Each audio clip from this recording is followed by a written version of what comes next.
So I said, I used what I call the great neutralizer mantra. And I thought to myself, ain't bad, just is. That's the neutralizer mantra. Right? Ain't bad, just is. It actually comes from Shakespeare. I stole that from him and made it like Jersey style.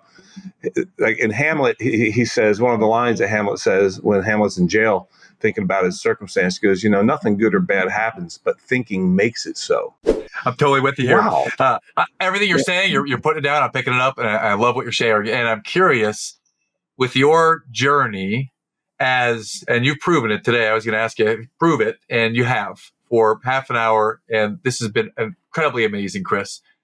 If you take us back in time to when you began your journey with curiosity or with self-awareness, how does one get to become someone that has mental toughness or sincere gratitude and appreciation or high awareness where you can transmutate things into gratitude? How did you get to that place? Practice. When did it start for you where you became aware of this? That's a great question. I am so blessed for having had incredible mentoring like my entire life.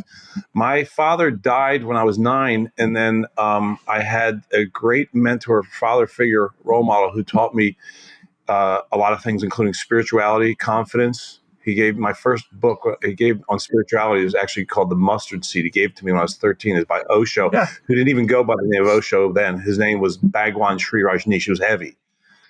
And he, so I had great mentoring, and he taught me meditation, and he taught me the practice of self-inquiry. By the way, that reminds me, I didn't finish something I started earlier where I said, remember when I said no seconds off, and if that sounds exhausting, it won't in a second? I forgot to finish that. So I'll finish that now.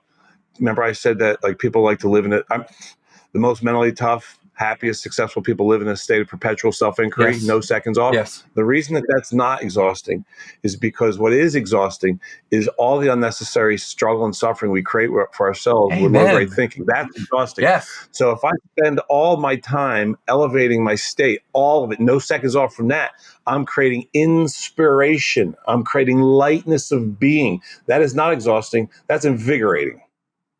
So he taught me all this stuff from an early age. So it's like practice. When you work out, if you give me an example of one exercise that you do. Last night I hopped on the treadmill for 30 minutes. Oh, okay. So what you didn't do is you didn't get on the treadmill for 30 seconds. Correct. Why not? Well, how come you didn't just do 30 seconds? Why didn't you just because stop? Practicing what I want to do to train for the marathon takes more than 30 seconds. So I need to do it consistently on a regular basis, and that was just there you go. So the same thing with well, you just said it, right? So if the question is how do people become emotional masters and thought warriors? Get in the reps, babe. Get in the reps, babe. Get in the reps. And this is what's beautiful about the mental training is you don't need a treadmill. You don't need a gym. You don't need apparatus. All you need is air. You just need to be alive because every second is an opportunity to train. And look, I hope those scientists are right, okay? Because that gives me it gives me like 5 times a minute I get in reps. Yes. so with enthusiasm, let me tell you a story about a coach of mine. Former coach, one of my former coaches. He does this thing where he'll pick a neighboring state. He lives here in Arizona, and he'll pick a city, and in the summertime he loads up his car. He drives a little Porsche. He's a speed freak, which is cool. And he loads up his Porsche with all these books of like somebody wrote a book about him and like my book and other clients' books and stuff, and he gives them away to strangers that he's about to meet. Right, because he just goes. He picked like this summer. He picked Santa Monica, so he drives out to Santa Monica, he gets a place to stay, and then he has no agenda, no plans. He just meets people and co-creates magic for a week, and then goes home. And he documents it on social media. It's total badass. It's so great to watch. It's like healthy ass reality TV. Awesome. So anyway, at the end of the week, he makes his final post, and he goes, the summer tour is over, complete, total success, many miracles co-created. Now I get to go home to see my amazing girlfriend, who happens to be my wife, Amy. I can't wait to get home, give you a hug and a kiss. Signing out, Steve. And I thought, that's just beautiful. Awesome.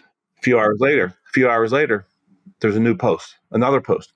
Apparently, this summer's tour is not yet complete. There's more magic to be created.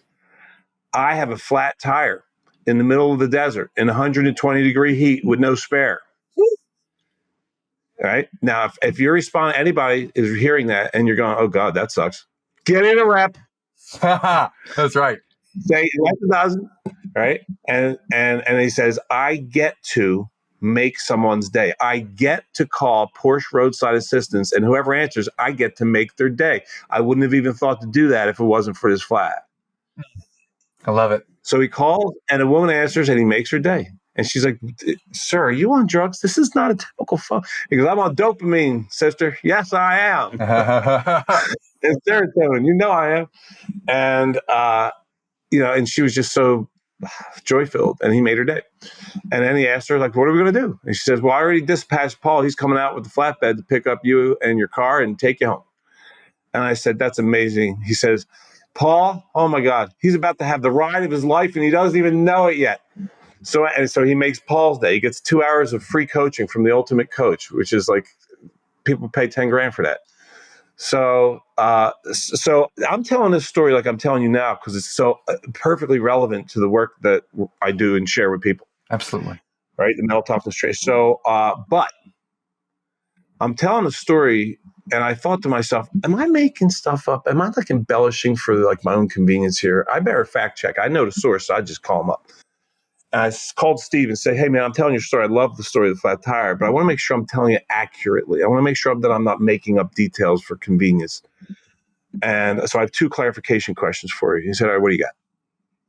I said, number 1, be honest. Seriously.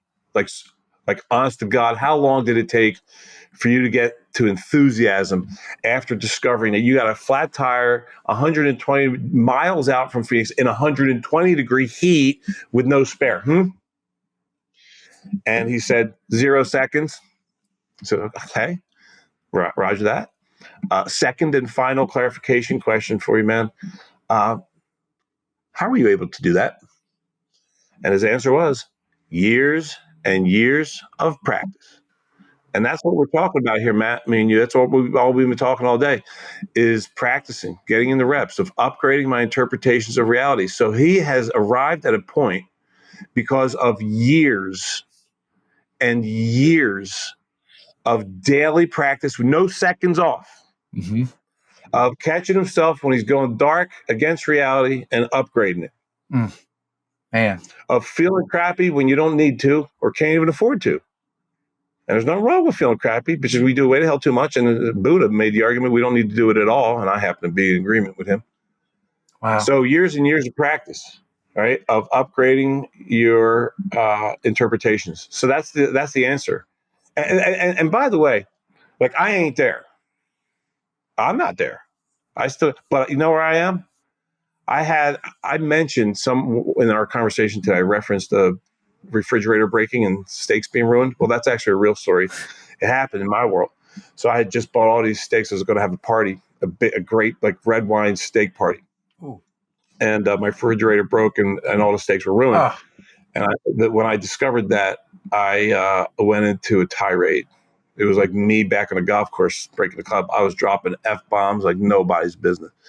Yeah. And because the refrigerator had just been repaired 4 days ago. Yeah. So I was like, freaking, my home warranty company is so cheap. You bastards, I've been paying you for 19 years. Give me a new fridge. And I'm cursing out the guy who fixed it, who happened to be a really cool dude. I really enjoyed him. I stayed with him the whole time. We were talking. I gave him a copy of a book. We had a great time. And I'm cursing him out now. You can't fix shit. Yeah, you did. And I go, oh, by the way, you're a mental coach. You might want to use your tools here, Scooter. Oh, shoot. So I go straight to, so that took me 30 seconds. And that's a damn win, brother. That's a win. Nice. It took me 30 seconds. And I said, use your mantras. So I said, I used what I call the great neutralizer mantra. And I thought to myself, ain't bad, just is. That's the neutralizer mantra. Right? Ain't bad, just is. It actually comes from Shakespeare. I stole that from him and made it like Jersey style. Like in Hamlet, he says, one of the lines that Hamlet says when Hamlet's in jail, thinking about his circumstance, goes, nothing good or bad happens, but thinking makes it so. So I turn that into ain't bad, just is. So I used it right there, and I elevated my state in a moment from livid to neutral. And that's when I thought to myself, man, this stuff is good. Like, this stuff works. This is why I do this for a job. And then I said, well, let's not stop at neutral. Let's go make it better. And I said, well, you know what? Then, all right, here's another mantra. This is the best damn thing could have happened. Now, if somebody was there and said to me, bullshit, stop with that. Happy, this is not, how the hell, how's that the best thing? Yeah. And I would have said, and my answer would have been, I don't know yet. Simmer down, give me a minute. Okay. But I'll tell you what I do know, bud, is this with a hundo. This is a lock. By virtue of the way I'm choosing to respond to this, upgrading my reaction, I'm going to create something great out of it. Count it. I don't know what it is yet, but here it is. You know what it is? That's been 2 years. Here's the story. I'm using it on your podcast. I use this story all the time. It's an example. It's a story of what, like back in the day, I would have been bent over that for days. Yes. I would have been pissed off for 30 seconds. That's all I spent 30 measly seconds in hell, and then I got myself out. So that's what we get to look. I'm so happy about that. Like, that's mega progress. That's unbelievable. My buddy Steve, the coach, I ain't got 0 seconds yet, but I'm getting there.